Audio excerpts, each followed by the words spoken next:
Alright guys, so I just installed a Compstar remote starter on my vehicle, and I'll post up some pictures of which kind I got and the manual that I think that is the correct one for mine.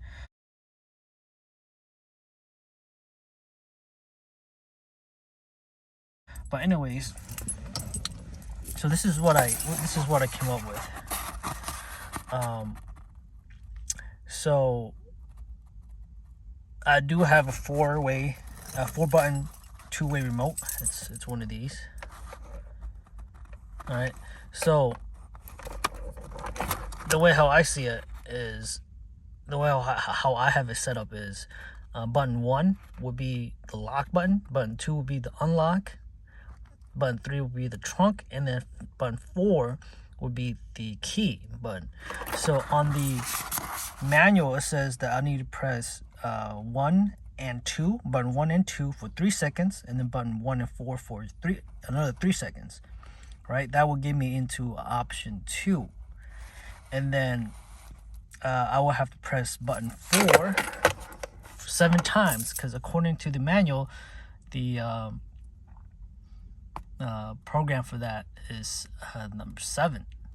So I'll have to press the button 3 for 3 seconds. So I'm gonna do that.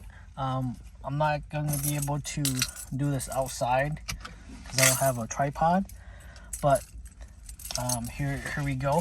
And just tell me if I'm doing this right or wrong, because I can't seem to figure this out.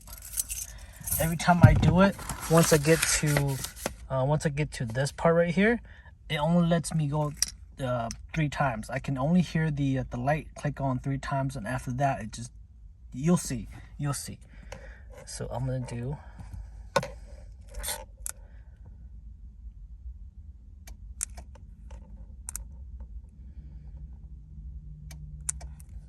all right.